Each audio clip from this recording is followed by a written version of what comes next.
It's space weather! Looking at the sun on 171 angstroms. Sunspot 2732 is on its way to setting. Active region still rising on the east. And another new one showing up around this area. See that come into existence.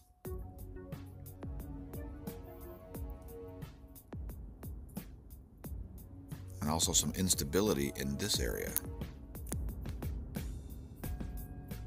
Let that play through.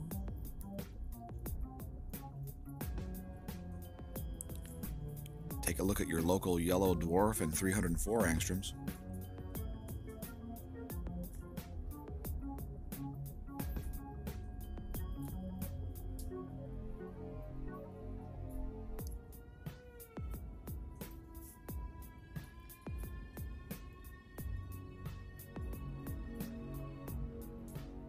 And here we are in 94 angstroms. For those of you who missed it yesterday, small X-ray flare came out of this active region, which you just saw explode right there. We'll let that play through again. By the way, that shaking motion is caused by the SDO's calibration maneuver to ensure that it's pointing directly at the center of the solar disk. Here comes that X-ray flare right there.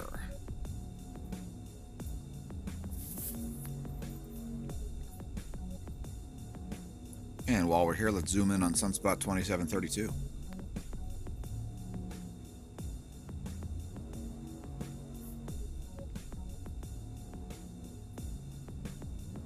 A little bit of activity coming out of it.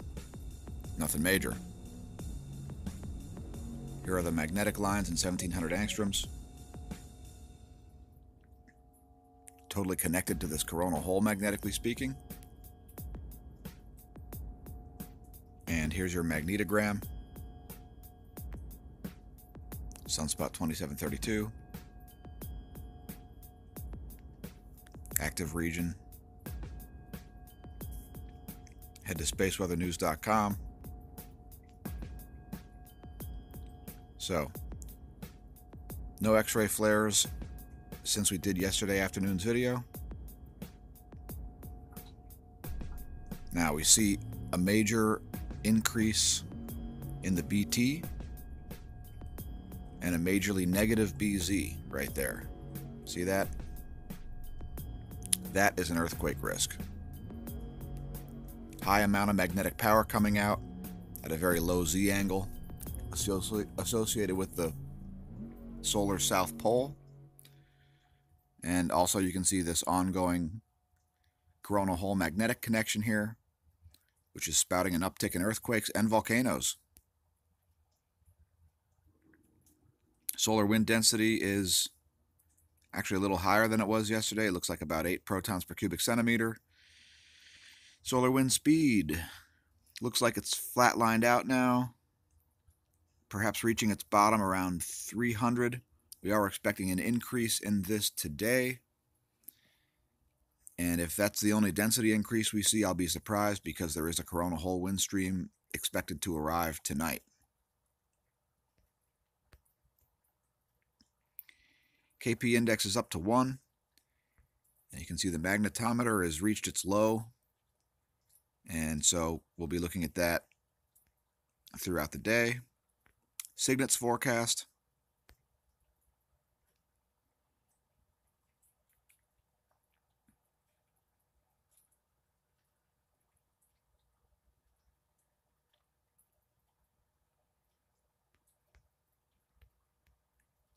Electron flux in sort of a normal operating range there. Slim to no charging hazards. And the F2 layer is looking pretty normal as it's looked around this time of day for the past several weeks. Head to quakes.globalincidentmap.com. We do see a slight uptick in earthquakes, and with that negative BZ angle we just looked at, everybody in an earthquake-prone area needs to be on alert. So 12 hours ago, Russia got a 5.3 at 80.7 kilometers. Alaska gets a 3.6. Pretty average for Alaska at this point, as Alaska's been rocking for about a month and a half now. Indonesia gets a 4.8. Peru a 4.9. Russia a 5.4. Taiwan a 4.3. And then a whole series of earthquakes all around the same time in Alaska, California, Nevada,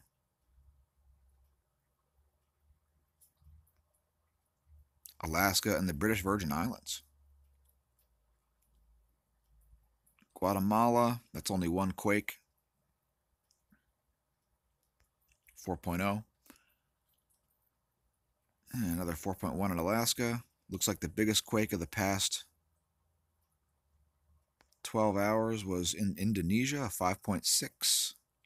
Show you where it's located on the map.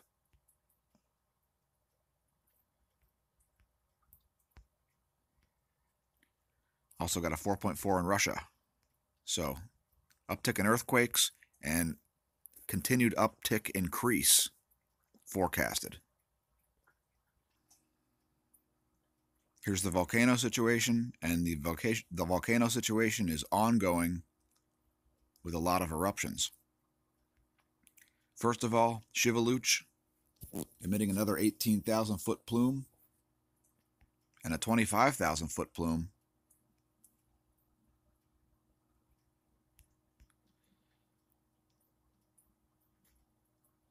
Krakatau emitting another 25,000 foot plume. Dukono, 7,000 foot plume. Popocatépetl, volcanic ash advisory. Sabancaya from Peru, another 27,000 foot plume down there. Many of these are high enough to reach into the stratosphere. And Planchon Pectoroa in central Chile, a 17,000 foot plume. That is an uptick in volcanoes, folks. And there's the map from late yesterday.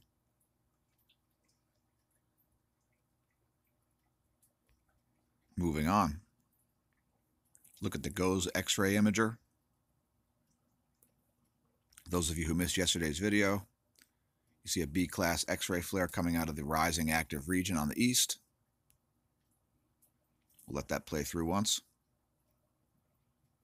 Here it comes. Emitting a small B-class flare despite not even facing the Earth yet. We'll be keeping an eye on that. And according to this prediction, we're going to get a glancing blow first from the incoming coronal hole wind stream, followed by a very minor uptick. There's your Enlil prediction.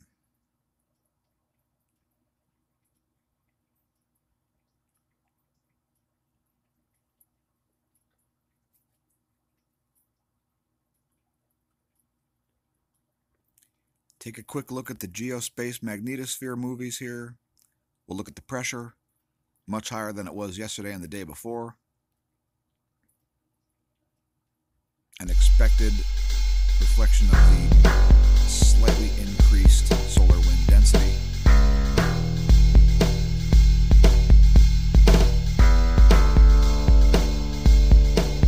And you can see it reflected there at the end of the movie. Let it play through once more.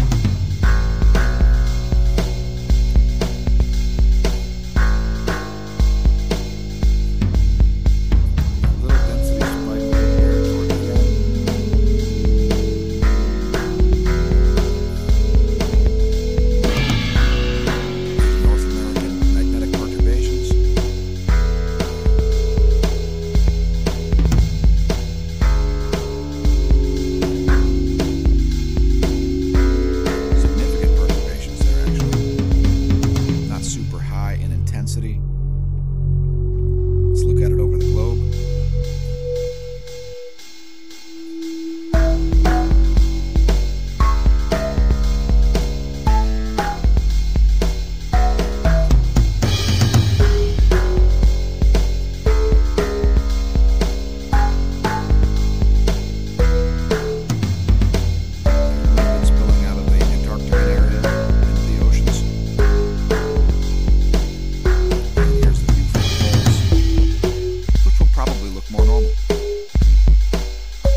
when you're way to a coronal hole wind stream, don't drink. If you drink, don't drive.